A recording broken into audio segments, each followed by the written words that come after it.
What does it mean to get the backstory? It means asking the hard questions and getting to the heart of what matters about your mental, spiritual, financial, and physical well being. In my quest to find wholeness, wellness, and end the 40 years of obesity that ravaged my body, I found that it was my own stories that were keeping me trapped in processed food addiction. Once I started asking the right questions, those same stories led to brand new consciousness, mindfulness, and agency. Each month on Get the Backstory Live, we take on the tough questions so you can find the healing, hope, and transformation hidden in your story.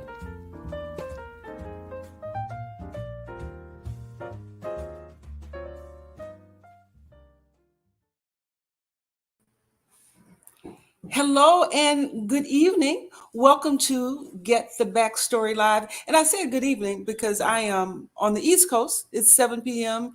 Eastern Daylight Time. Broadcasting from Baltimore, Maryland. If you're someplace else, it might not be evening, but nonetheless, happy to see you. Happy that you have joined us. I am your host, Michelle Petties, and by way of introduction, I just want to tell you a little bit about what we're doing here on Get the Backstory Live, if by chance you are a first-time viewer. This show actually grew out of my own health journey. For years, I struggled with my weight. I was a yo-yo dieter. I was an emotional overeater. I suffered with binging and craving. I was a stress eater.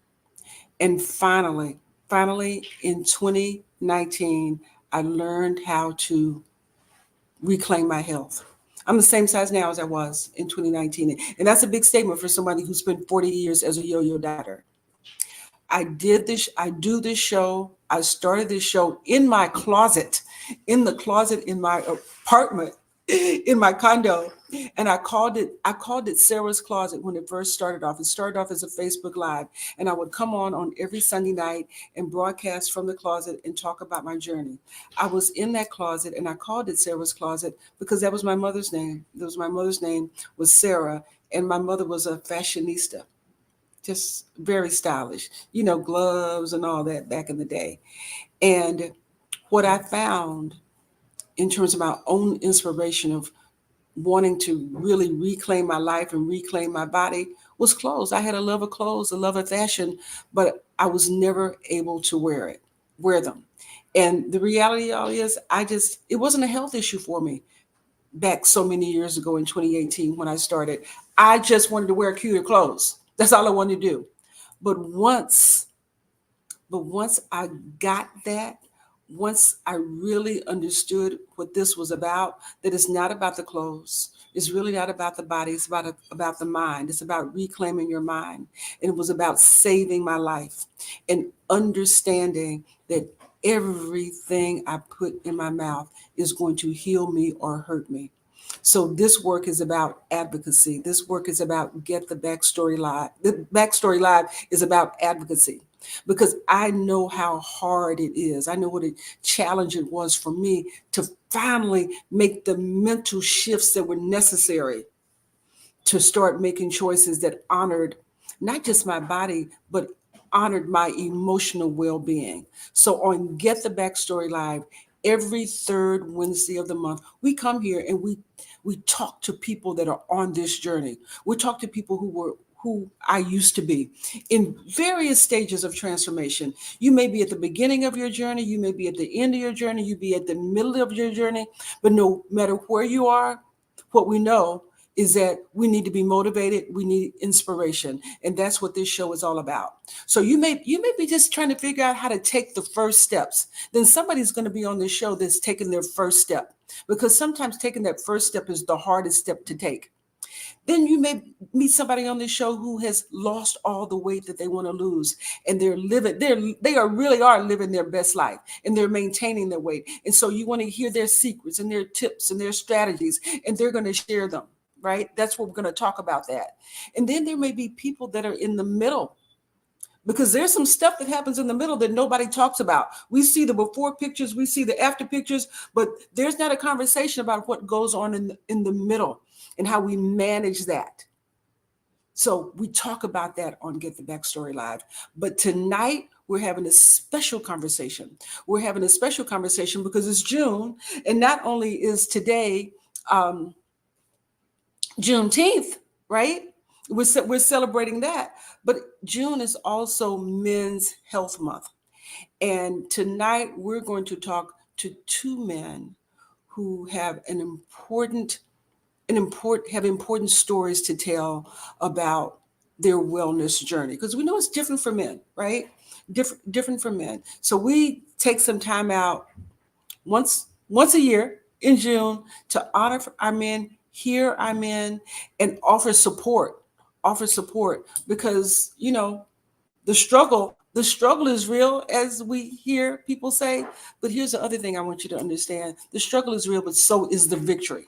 And so on Get the Backstory Live, we make the mental shifts to focus on the victory. So, and that's what we're going to do tonight. We're going to talk to two men who got the victory, who are in victory, and they're going to share their struggles, they're going to share their solutions, and we're going to jump on in with the conversation with them right now. So the first person I want to introduce you to, I want to put on my glasses so I can make sure that I read like I'm supposed to read. We're going to meet Andy Freeman. Come on up on screen, Andy, while I talk about you. Hey, Michelle. Freeman, who is a real estate developer, husband, and dad of two teenagers, who is a native of Brooklyn, New York, and a Baltimore transplant since 2002. Welcome to Baltimore. Andy has struggled with weight issues his entire life. I know what that feels like, Andy. He has worked out and gone on several diet plans and medications. Since 2023, Andy has lost 45 pounds with the help of Mounjaro. 45 pounds. Let's clap it up. That's if you are watching, put something in the chat for Andy. Let's clap it up for that, because no matter what you use, right? Whether you use Mounjaro, whether you use hypnosis, whether you do a special diet, it takes work to do it. So I want to talk to you about that, because here's the thing: is that everybody's portal of entry is different. What works for one person isn't going to work for another person. But here's the other thing: whether it's a pill, whether it's a plan, whether it's a program, whatever it is, whether it's surgery, you have got to do the mental work along with it. You just can't. There is no silver bullet, right? So that's the reality of the situation. But I want to hear Andy, hear about your journey. But I want to finish reading about you. In one corner, we've got Mounjaro, and in the other corner, Ozempic. They are both once a week injectable drugs designed to help patients with type 2 diabetes manage blood sugar. And they are both prescribed off-label for weight loss. And they both have the same result: decreased appetite, eating fewer calories, and weight loss. Andy, welcome to Get the Backstory Live. Thank you for your willingness to share your story with us tonight. We appreciate you so much. Thank you, Michelle. So before we bring on Perry, I do want to ask you, when guests come on, I read the introduction, right? I read this narrative. But then my next question is, okay, I just read that. Tell me the stuff that I didn't read. Tell me about you and your journey in your own words. That's what people really want to know.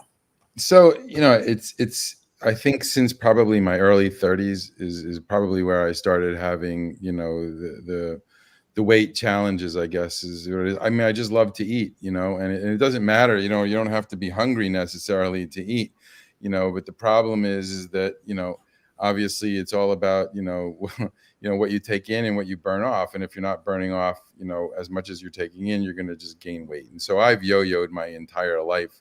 And probably for the most part of that, it's been sort of in the 200s. The most I weighed was actually back in this past December, which was 224. It's just been tough. And I've tried different things. I've tried different diets. I've tried a lot of exercise, and some of them have been successful. But, eventually you just fall off, and it's just, because it's just hard. It's hard. I mean, it's not an easy thing, obviously.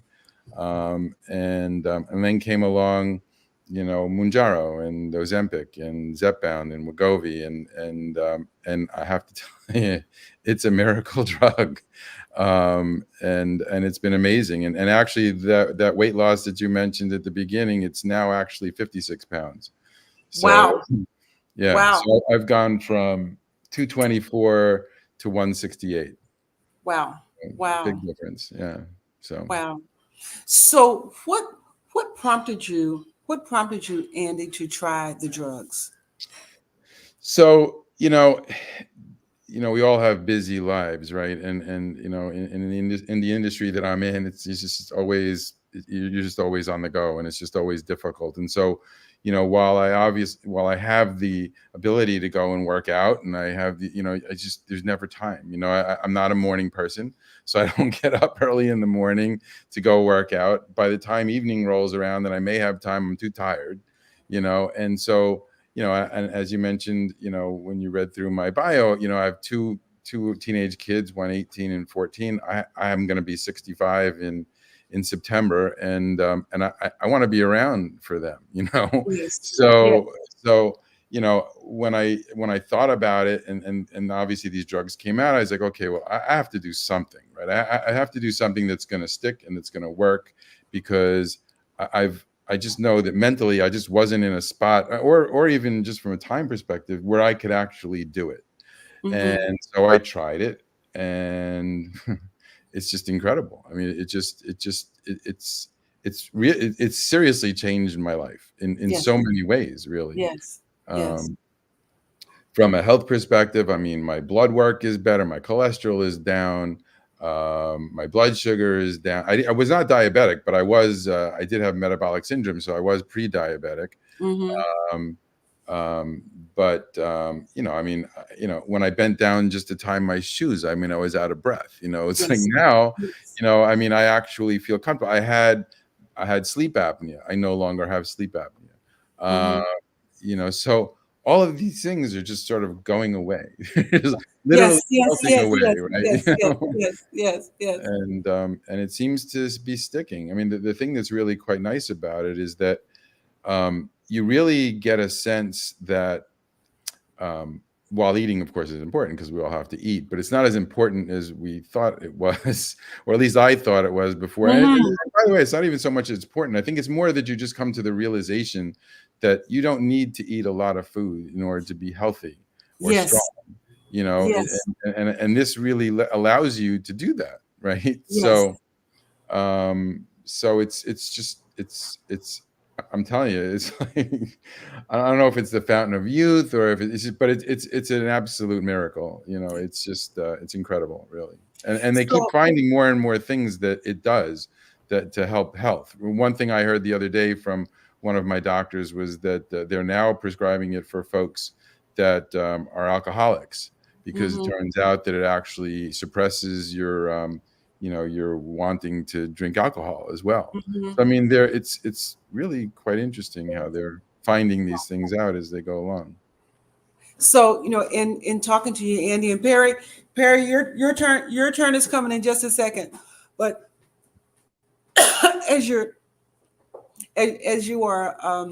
talking, what I am hearing is something that I felt after I finally lost weight and figured out how to keep it off.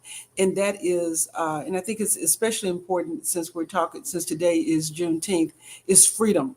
Mm-hmm. Is that finally putting food in its proper place and knowing how to do that changed my perspective, and has given me so much freedom, so much joy, so much confidence, right? Really peace. Just peace, and you don't even know that it's missing in your life. You just know this. You got this food thing, but when you get it, it really is a miracle. So I am so happy for you. Thank you. And we're going to continue this conversation, but we're going to continue this conversation after we bring on Perry, Big O Mullins, the second gentleman in this conversation. Oh, you're muted. We're not doing the POerry thing. We're doing Olando. We're doing okay. All right. Yeah, I don't know what Wanda told you, but it's Olando. We don't do that. Okay. All right. I'm sorry. So that big O, that big O is big Orlando. I'm not big O. Look, I'm not big O no more. But that's what I was. You took the words right out of my mouth. I'm like, but actually, I was big O before I even gained the weight. I played. They called me Big O in college. I always hit the big shot. So in the game, so that I got big O when I was in college before I got big. But it just happened to manifest when I got big. So it was all good. All right. So do we need to call you Little O now? No. You know what? Big O gonna stick with me forever. That's what they call me. So right. I'm good with it. Right. You know? Well, you know how we do. I mean, the thing is always the opposite of the thing. But before Big O, you get into your us telling us more about you, or me even reading your story. I just want to acknowledge here that Mark Stevenson, I'm not sure where Mark is tuning in from, but he has a question for Andy, and I want to jump on this question right now. From your knowledge, is Vistoza as efficacious? I know the word. I know how to pronounce it, but I can't right now. Efficacious. No, it happens when we get older, right? Right? Isn't that the truth? I'm like, I know what it is, but my lips won't keep up with my mind. Does it have the same efficacy? I can say that. Does it have the same efficacy as Ozempic? So I can't tell you that I really know anything about Vistoza. I haven't tried it. I haven't even heard of it, to be honest. But I do know that of the GLP 1 and 2 drugs that are out there, which is Ozempic and Mounjaro, and by the way, so Mounjaro has a sister drug. It's the same exact drug. They just had to name it differently for weight loss. So you've got for Ozempic, it's Wegovy, and then for Mounjaro, it's Zepbound. And of the two, or I should say of the four, the Mounjaro and the Zepbound have the highest efficacy. And so you will lose more weight on those two than you will the Ozempic and the Wegovy. Gotcha.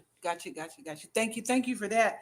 But now, Big O, Olando, the stage is yours. I am going to tell our audience a little bit about you, and then it will be your turn to jump in and tell us your story. Yes, I'm so excited for you to share your story.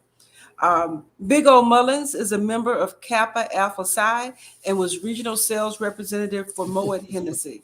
As ambassador to Grover Washington Hennessey Tour, Olando came up with a way to combine both music and sales when he founded his own management record label, Double O Entertainment.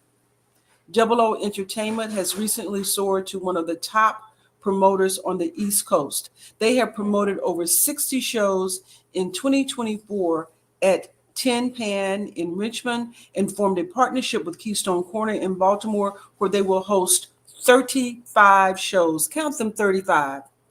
Double O Entertainment also books entertainment for National Newspaper Publication Association, Legislative Black Caucus Foundation of Maryland, the Hamilton in DC, Ram's Head, Roger Brown's Bethesda Theater, City Winery DC, and Philadelphia, and many more. I want to welcome you, Big O, to Get the Backstory Live.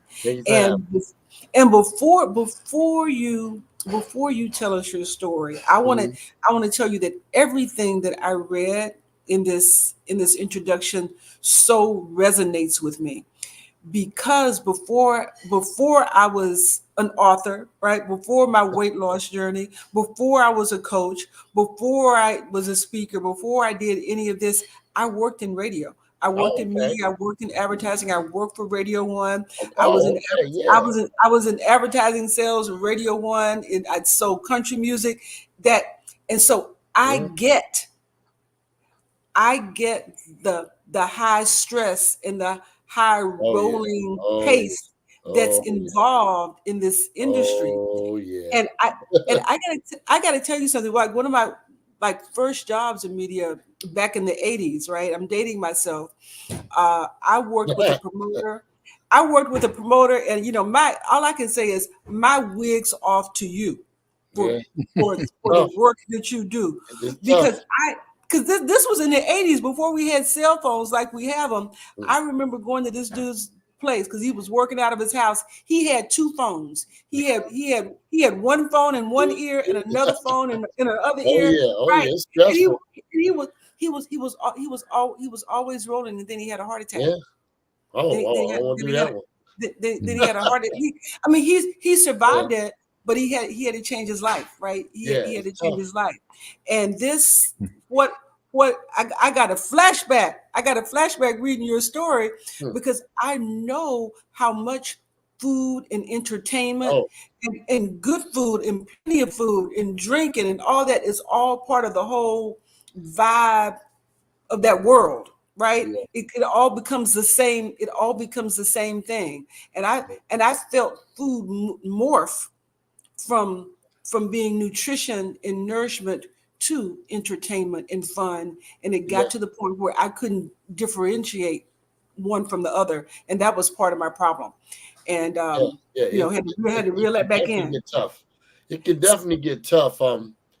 Before I kind of keep my bio current, but before that, I had worked for Jay-Z, and Bob Johnson had a record label, 3 Keys, which it was Marcus Johnson and him. I was the VP of the label. So, and we had all the acts from Howard Hewitt to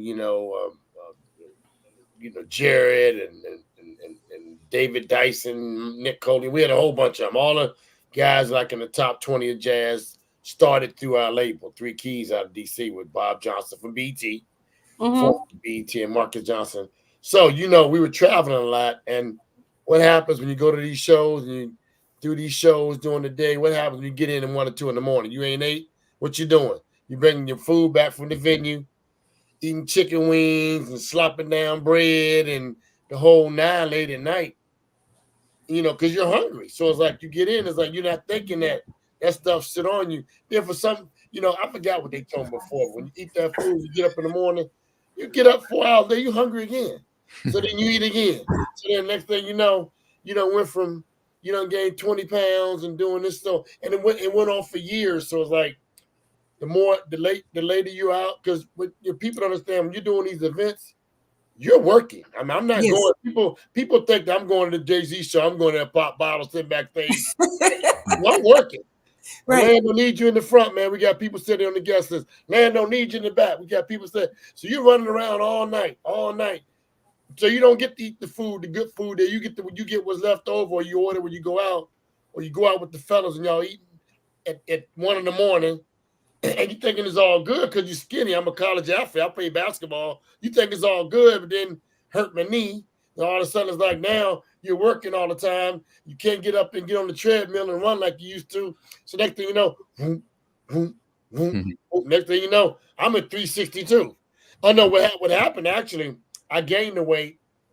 That wasn't as bad until the pandemic hit. When the pandemic hit, I'm at home and I'm depressed because all I'm getting is that little money every week. That to most people, if you work a regular job or whatever, or McDonald's or whatever, that money was good money for you, but not for me. Right. So that was stressful. And I'm a stress eater. So worrying about that little money you get in the month, it was tough. You're in the credit card trying to make ends meet. I blew up to 362. Wow. And I was really I was depressed. I was miserable. Every time I got some depression, I was chucking down some Reese's. Chucking down, I love some Reese's. Chucking down, eating some Much chips. And, I'm just laying around being depressed, trying to figure out my next move. But it was no next move because we were stuck in the house. So your next move is you can't call and book shows.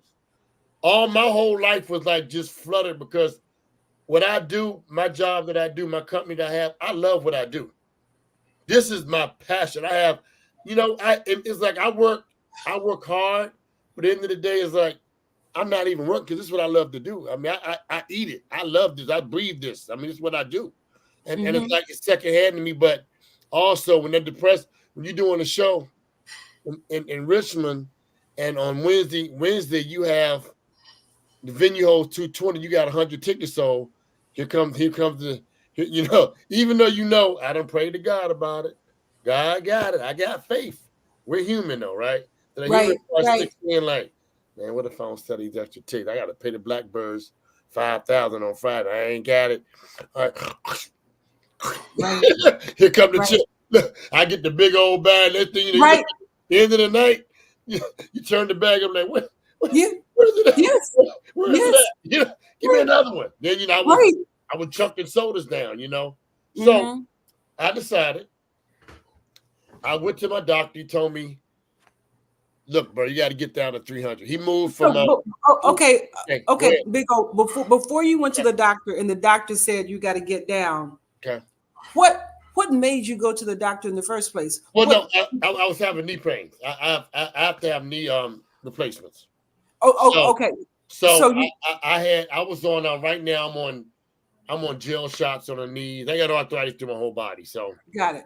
I had both rotator cuffs redone. So we got down to my knees. I'm bone on bone. Degenerative arthritis. Got it. I was going to the doctor for my knees, and he told me, "Look, and you've got 362 pounds on those knees." There you go. Got it. We'll talk about that too. Yes. So here's the other question that I have for you, because like I said, so much of what you are saying resonates with me. When I was in radio and in television and media, and I would tell people what I did and that my job was 100% commission, people would say to me, "Oh my God, that must be so stressful." Yep. And I have got to tell you something, Big O. When they would say for years, when people would say that to me, I was like, "Oh my God, no, it's not stressful. I love my job," because it never occurred to me that a job that I loved could be stressful. That's the first thing. And then the second thing, because I was just like you, I was eating the chips and eating the stuff. I never felt it. I never felt the stress because I was eating my way through it. I was always numb, or I was always numbed up.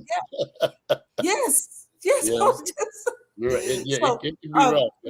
I felt that connection, but I do want to talk about the doctor and the bone on bone and the arthritis. Yeah. So I went to the doctor. He was like, "Look, man, your right knee bothering, these gel shots not working no more. Your cortisone shots now. We need to get that right knee done." I'm like, "Okay, let's go in. I got some time now. Let's go do it now." He was like, "Bro, you got to shake off some pounds." I'm like, "What do you mean, tomorrow? They won't let me operate on nobody at my hospital. I won't name the hospital unless you're 300 pounds and below." I'm like, "Oh man." He's like, "Well, look, I'm gonna send you to a bariatric or whatever." So I go to him. He ain't saying no names. I went to him. He was like, "Oh, gotta lose some weight. Gotta lose some weight before we can approve you for the tummy tuck thing." I'm like, he's like, so you gotta work on that. I'm like, "Man, why you think I'm here? I'm here to lose weight. Think you can tell me I gotta lose? If I could lose weight, I wouldn't be here, man." So telling me to lose weight if I get approval to get the man, whatever. I did it for like. It wasn't like they gave me nothing to help me lose weight. I went in there and it's like, just lose some weight, then we'll try to get you approved. Whatever. I stayed in there like 2 weeks. I went back 2 weeks. I quit that program. I came back. I was like, "Man, I'm not even gonna worry about this stuff." See, this is years ago, before the Ozempic and all that stuff even came on the market. I didn't even know nothing about that. So we're sitting there, and I had tried everything on the market, every little pill you can try. Excedrin and all them little pills. I tried them all. I mean, I think I ran up probably about $4,000 or $5,000 buying them pills offline. To try to and that stuff, or going to the grocery store looking at the diet pill section. Excuse me, trying the Jimmy Craig thing. All that stuff. None of that worked for me. So, my doctor had a little pudgy little belly on him. He's like, "You know what, man? Let's lose weight together." I'm like, "All right." He was like, "Okay." He said, "Let's try this Golo thing." I heard something about some Golo. Let's try this little Golo program. I said, "Okay." So we bought the bottles of Golo. And our first stop after we got them was, he's like, let's go to McDonald's to get some lunch. I'm like, McDonald's. I'm gonna lose weight going to McDonald's, man. So we go to McDonald's. He ordered 2 quarter pounders, large fry, and we got 2 cups of water. So we go to sit at the table. I was going to reach for my quarter pounder. He smacked my hand. I'm like, man, hold on, bro. I'm a big dude. Don't be smacking my hand. He takes out my burger, throw the bread in the trash. Chop, chop. Give me the burger and just the. He said, that's what you can eat from now. We cutting out the bread. I'm like, I was looking at him like, man, you crazy. I'm like, man, you got a big hand, right? You know I want that bread, right?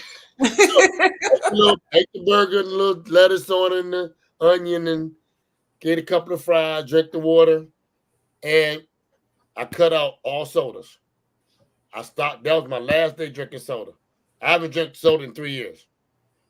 Wow. So, I have not, and also I cut out alcohol. I used to drink, I wasn't no drunk, but I used to drink at night when you're out. I haven't had alcohol in maybe, I think I cut alcohol a year before that. So like 4 or 5 years I haven't drank alcohol. So tell me something, Orlando, as you're telling me this story, it reminds me of something, Andy, that you said early in the conversation, is that on your journey, you're realizing you don't need as much food as you think you need. And the other thing that you said, I want to have both of you talk about, and you said it, Andy, and it resonated with me, is that you don't have to be hungry to eat. No. Nope. And I'm curious to hear from both of you how you figured that out, how you figured that piece out, because it was a real revelation for me when I realized that there was a difference between hunger and the desire to eat, and to come up with a process for figuring out where I was. And that was like the biggest part, because for the most part, we kind of know what's good to eat and what's not good to eat. We don't always know whether we're really hungry or whether something else is going on.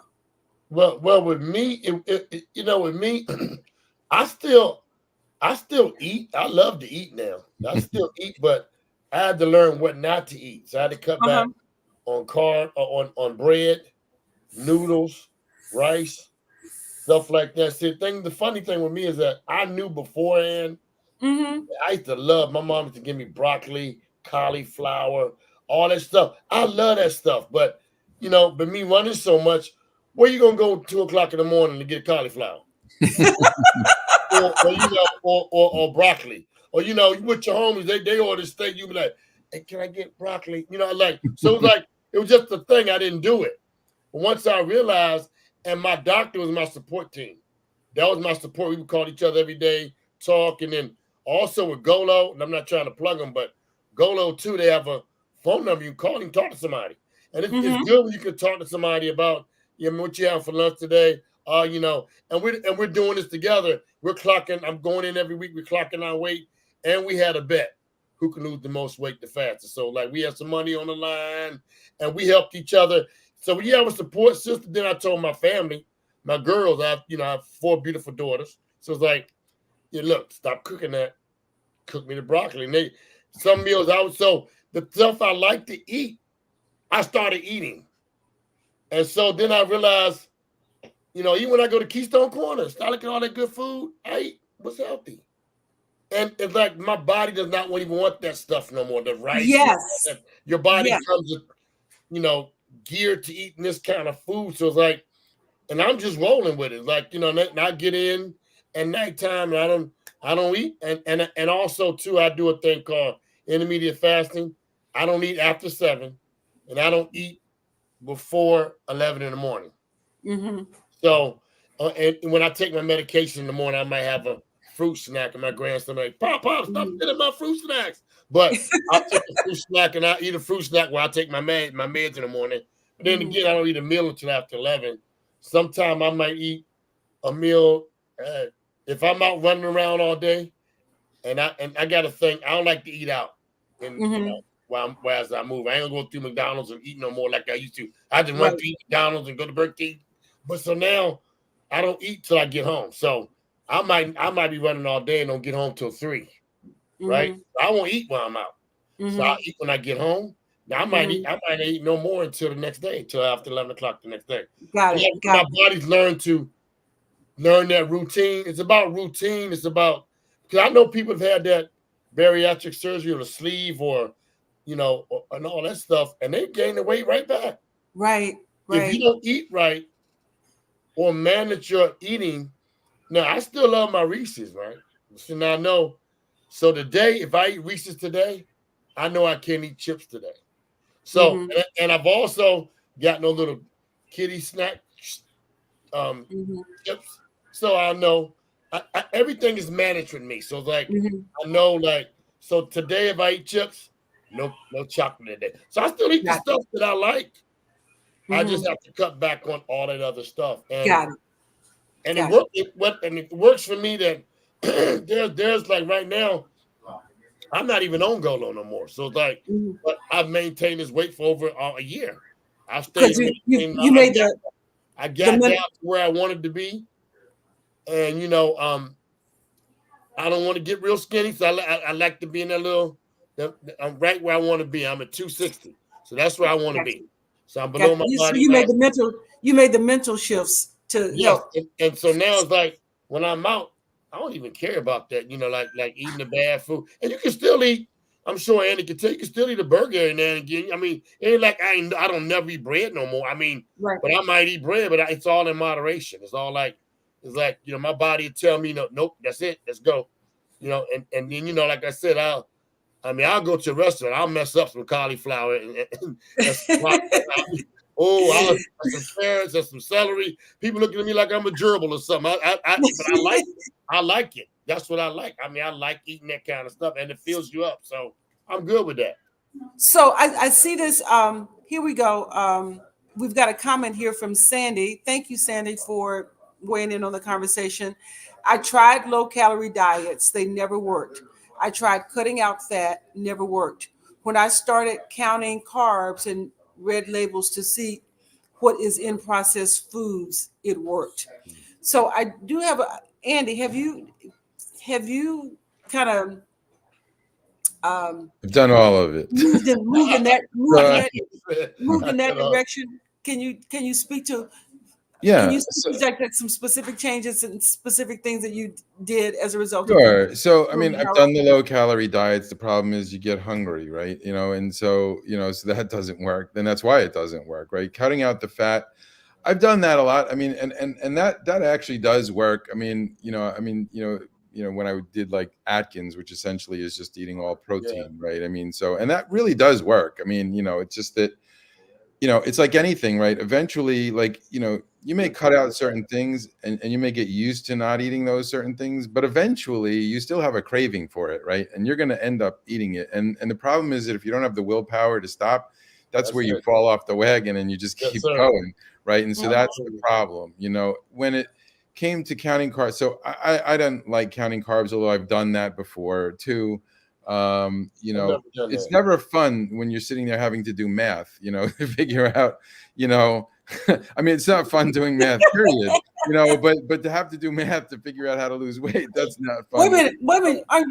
Real estate developer? Yeah, math? well, no, wait a minute. I do know my math, but I don't like to, not when eating. Math and eating doesn't work well together. I've never done that before. I've never. It depends on what you're counting. What you're counting, that's right. So I did do, just like Orlando. I've done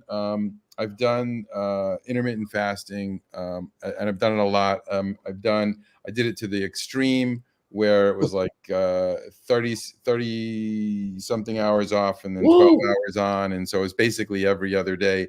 That worked, but again, you're basically not eating for an entire day. And look, you can sustain that for some period of time, but at some point, I mean, unless you're like that solid in your head that you can like carry that on for, I'm not, and so eventually you just give in, to whatever it is, and that's it. So that's why, frankly, when Mounjaro came out, Ozempic, whatever, I decided to go that route because the thing that's really nice about it is that So it slows down your digestive system, right? So basically what happens is your stomach doesn't empty as fast as it did before. So you feel full, right? So when you go to eat, you're not really hungry. Like, you actually can't put a lot of food into yourself. But so I'll give you an example. Like, Father's Day was like, this past Sunday, right? And so we went and we bought a cake, right? I love cake. I bought a blackout, me too, chocolate blackout cake, right?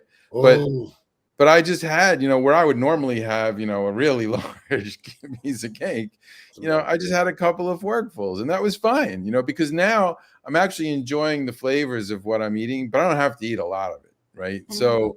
So I'm able to eat, and I do still watch, because it's still important to eat healthy, right? Yes. Occasionally, if I want to have like a pretzel, or whatever, I could do it. I'll eat one or I'll eat two, and I feel good that I had it, but I don't feel hungry, so it's not like I'm going back for more, Mm-hmm. and so that's really the beauty of this, is that it's really given me the ability to sort of have a little bit of this, have a little bit of that, not overdo it, and don't feel uncomfortable, because my body's slower. So it's not allowing me to be uncomfortable. Before, when I just would eat and eat and eat, then and I'm sure you've both experienced this as well too, is that, all of a sudden you get on a binge and you start eating all this stuff, right? And then you feel like totally bloated and you feel terrible. And you're like, why did I just do that? Yeah.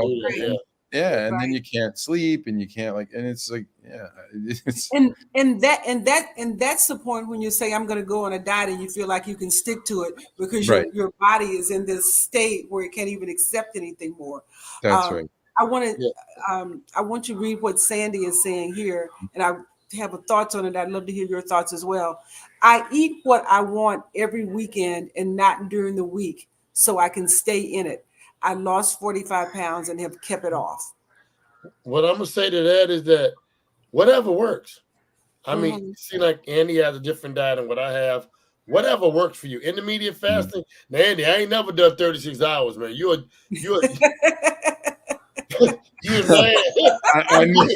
Yeah, man. 36 hours. Shoo. It's crazy. I know. No, the most, like I said, I've done 7 to like 3 or 4. But like I said, ate that one meal. And also I ate that one meal till I was full. Then I could go. But intermediate fasting, 11 to 7 works for me. I've never done like 36 or nothing. But I'm going to tell Sandy, if it works, it works. I've tried every diet, every pill. I told you I done Jenny Craig. I done all that little stuff. I spent all this money doing that stuff. It didn't work for me. Until I got with my support system, my doctor, we did go low, and that worked for both of us. But we both learned, bro, we like eating broccoli. We like eating this. And I've learned to control. And I got family members that had the bariatric surgery, and I know even though one guy that passed away having that when he went to Denver, he died in Denver. A musician that used to work with, died in went to Denver for a show. He passed out the complications of the surgery. So I was scared to have it anyway. But if you don't eat right, or if you don't change your eating habits, you're going to get it. You're going to gain it right back. Right. Well, the key I don't want that stuff. So this works for me. But like Andy said, the discipline. I have the discipline to say, and my mindset is totally different than it was when I was doing the pandemic, when I was 362. Mindset's totally different. And I'm working. And I'm working a lot. So it's like, that just keeps me off. And I got kids and grandkids and all this stuff. So I got a lot going on. So I still stress eat sometimes, but it's snacks. It's like, so I'll snack on some on a wafer or pretzels. Like I love pretzels, man. So or pretzels or Oreos. My grandson's. I love Oreo cookies. I love those too, man. And again, if I do that, I might even miss dinner. Trust me, after 7, my mind just shuts down. It can't have nothing. So there's something that you have said over and over that I want to unpack a little bit. We're getting close to 8 o'clock. I can't believe how quickly the time has gone by. and it's something that I stress in my coaching program, and that is having a support system, right? Having having somebody that's walking this road with you, and part of what I discovered as I was navigating what I call this toxic food environment that we're in, is that I am a food addict, a processed food addict, and I discovered that the fast food companies, the snack food companies, the junk food companies, they formulate the food to make it addictive. Oh, The sure. fat, the sugar, right? The things that we don't know that's in there, they're all addictive. So we're in this mode of trying to fight addiction with willpower, where addiction actually changes your brain. And when I got that information and started to understand that, then I attacked my journey a little differently, so that I could recognize that addiction will make us think some things aren't true. Mhm. And so the thing that I want to ask you is men on this journey, because I coach men, I coach women, but men, y'all are different. Y'all are different when it comes to this. I want to do it by myself, or I feel like I should do this on my own, or that kind of thing.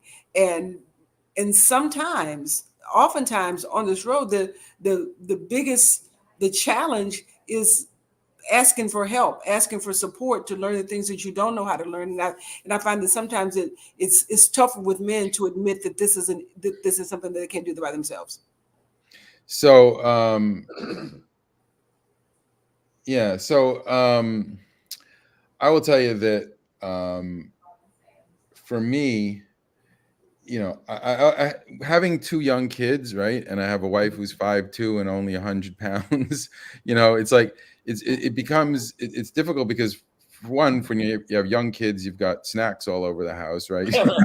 so it's kind of and they're in your face. They're like literally in your face, So that becomes really hard, and and you can't like restrict everybody else around you, right? Because so that makes it kind of hard. So most times I've found that I have been on my own, which has made it more difficult, right? So so that becomes hard. However, I have noticed, like, when I did get with, like, I used to be really into cycling, and Sheila Dixon, who's a very close friend of mine, the former mayor of Baltimore, we used to cycle a lot together, and we got groups together, and we used to go cycling, and so then I got into better health and doing stuff that it does make it easier to have a support group. There's no question about it. I think that that's really important. But and I think it's more important, now that I've gone through these different things like the South Beach diet, intermittent fasting, the Mediterranean diet, the Atkins diet, like all these different things, I will tell you that, like, with the medication side of things, it's a little bit different because, with the other ways of trying to deal with it, right? And not all of us are equipped to do those other things, or to stay with it, or have the mental capacity to be able, to really stick with it, that's where I think the support, really comes into play, right? Yeah.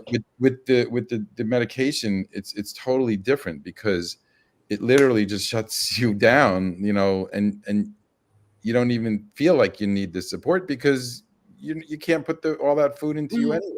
So that's the beauty of it. It's literally made life totally different. Like, it feels normal. Like, Right. You don't feel ruled by food. Right. That's a really good way to put it. Yeah.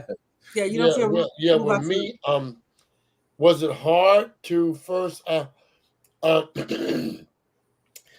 I went to that bariatric program, the doctor, I wasn't gonna ask for no support because I thought it was like crazy. I'm like, I'm not gonna be able to do this. But when my doctor came to me that actually was gonna do the surgery, I didn't want nobody else to do surgery on me. So I kind of had some factors in there. He's like, yo, I got a doctor that does guys your size. I'm gonna send you to him. Heck no. I want you to do this. My frat brothers. I want him to do it. I wanted him to be the one that did it because only people that ever operated on me has been my fraternity brothers. So, like, I trusted them. I believed them. So I'm like, when he went in and said, look, let's do this together, I was like, okay. I never had nobody come to me like that. I guess I've tried the Atkins, I've tried Jenny, I've tried everything. in the world, and nothing worked on my own.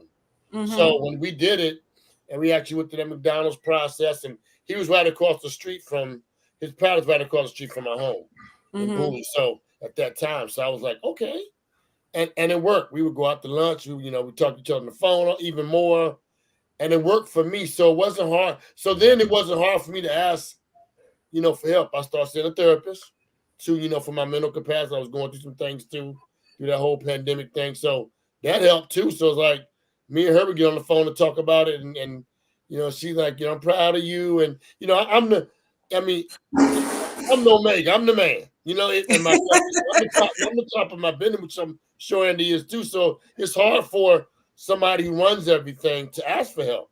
Yes. Because it kind of shows a weakness. It kind of looks a little, you're not used to doing it. When you run things and you're making sure everybody eating and everybody, it's hard. So when I had somebody who was not in my business on his own, he's a doctor, he's running his own capacity over there. And it was, once I found out somebody on my same level, we worked it out. It worked great. So now it's like I got him. Now I got my daughters. My daughters on the same, my daughters, we're doing the food thing together, and they're cooking better meals at home. We're cooking more, instead of running out to McDonald's or running out to Burger King and grabbing food, they're cooking, chicken breast and broccoli and asparagus. And so, I've taught them a better way too. Yes. And so, so as far as me asking now, I wouldn't feel, I love asking. Sometimes it's hard we need help too. Guys, the CEOs need help too. We need to, we alone at times and got to figure out how to make sure everybody's okay. Sometimes we need to be okay. And I've learned that from being in therapy. Like, it's okay to ask for help. It's okay to, to need help, because if I don't ask for help, I'm gonna lose my daggone mind. And so with me, I've learned that. I've learned to be like, okay, I'm good. Okay, I need help. I learned to call her up. Yeah, and I'm going through it right now. Can you talk? Yeah, I got you, Olando. So it's become easier for me over the last couple of years. But it was a heck of no for a long time in my life to ask for help. I just fought my way through it and snapped my way through it. But now, I would eat. Oh, you don't even know. I would wake up with chips in the bed. Back, it was. It was just, that was my way of solving my problem, was eating. But like Andy said, after you feel you stuffed it up, you get all this stuff in, you feel like, why did I do that? What I'm gonna do? You all stuffed up and you step on the scale like, oh dang, but now I've learned to ask for help, because I've learned to ask, and so it's easier now for me to do that. Yes, and I want to just kind of talk about what you just said there about you're going through stuff and then you're snacking and you got the chips in the bed. Here's the lesson, I guess, that's in that is that when we get really clear that the only problem that food will solve is hunger. Right. And when we're trying to eat to solve other problems, the problem doesn't even get solved. It just, it just gets covered up.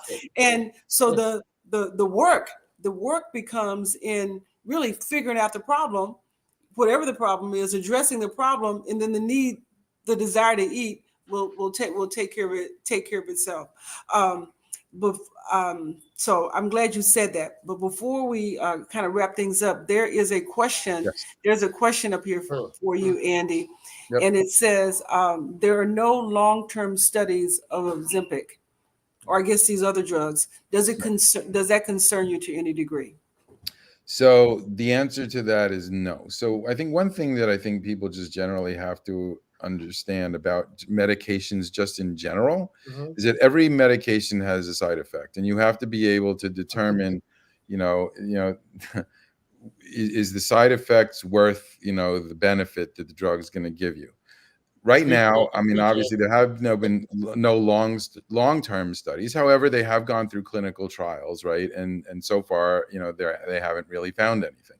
I will say this though, is that all the other diagnoses that they've found that this helps. Like, for instance, like I have a huge family history of heart disease, right? I've had high cholesterol, I've had high blood sugar, I've had all these things that, quite frankly, I mean, genetically, I still have, heart disease. Well, I don't have heart disease because I've been going for preventive cardiology for many years. But the reality is that this drug is making it so that I won't have a heart attack or I won't have a stroke, and that my blood sugar will be down. I don't have fatty liver any longer. I don't have sleep apnea anymore, which could kill you. Wow. And so when I weigh those two things, taking the Mounjaro is definitely better than not taking it. Yes. Yeah. Yes. So I really don't have any concern. Now, if all of a sudden there was something they found out that there was something really horrible about it, we'd have to look at it then, right? But so far, then you can sue him and be rich. No, he's right. He's right, though. I mean, everyone asked me that when I was taking all those different things, all those pills that I don't. But I'm like, you go, little man, blah, blah. I said, hey, look, man, I'm 362. I got to get down to 300 to have knee surgery by the person I want. Last thing I was thinking about, nothing concerned me at that point. What concerned me was I was going to be 372, 382. Mm-hmm. Yes. Obesity runs in my family. So yes, I got a cousin now, 450. So it's like, that's big. You know what I'm saying? So it's like that's what concerned me more than go low. Did it scare you? Go low. Did it scare you? Like, I was not even thinking about no side effects or nothing. I did think about side effects of the bariatric surgery. I was not gonna let them cut on me. Or insert a balloon and all that stuff in me. And I'm like, that concerned me more, like, because I know the guy that passed away that had it. And I even knew, I knew somebody that was having the surgery died on the table. That concerned me more than taking a Golo pill. That's the way I looked at it. So I'm with Andy on that. Great answer, Andy. Yep. Oh wow! I mean, you guys, I could talk to you guys for just a long time about this. And we are approaching the top of the hour, and I want to thank you. I want to thank you both for coming on and sharing your stories. I am, I'm inspired. I know that you have helped so many people. The people that are listening that didn't come in the chat, somebody heard you, right? Somebody is watching, somebody is listening and is struggling with what to do. And the fact that you all took some steps, and what's beautiful is you both did something different. And the truth is, everybody's different. We all have to find our path. There's no silver bullet. The same thing doesn't work for everybody. But the work is just starting, is making the first step to starting to investigate, to find the thing that is going to work for you, and to know that now is the time, right? Men, if you're watching this is Men's Health Month. This is June 19th. Make an appointment with your doctor. Make an appointment with your doctor before this month is out. There are so many resources. I mean, you can go online and Google and start making some steps. It doesn't have to be hard. Just do one thing, one step at a time. And you can start reclaiming your life back, right? You can start, like these guys, what I heard from both of you was that it was important for you to show up and be around for your families, right? That's your why, right? We got to find the thing that makes us make the next step to do it. And so I'm thankful that you shared that. For anybody that is looking for a bit of inspiration, I do want to let you know that I do have my book, Leaving Large, the stories of a food addict, that chronicles my 40-year journey with food addiction and obesity, and the mindset, right? The mindset and the belief system shifts you have to make in order to reclaim your life, because it's mental. As much as it's some behavior change, it's some food changes, it's some strategies and steps. It's belief system. It's the mental work that we have to do in conjunction with the drugs, with the diets, with the working out, with the partnership. We got to make the mental work. So if you're looking to get in contact with me, you can at michellepettis.com.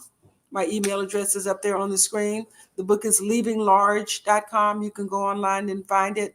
We're going to be back here next month, the third Wednesday in July, for Get the Backstory Live. I can't wait for you all to see what's in store, what that conversation is going to be all about. But it's all going to be about motivation, inspiration, and transformation, because we need it on this journey.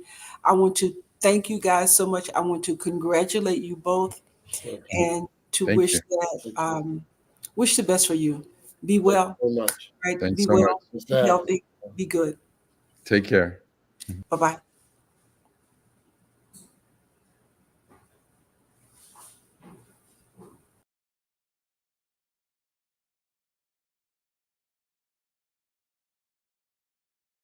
What does it mean to get the backstory? It means asking the hard questions and getting to the heart of what matters about your mental, spiritual, financial, and physical well-being. In my quest to find wholeness, wellness, and end the 40 years of obesity that ravaged my body, I found that it was my own stories that were keeping me trapped in processed food addiction. Once I started asking the right questions, those same stories led to brand new consciousness, mindfulness, and agency.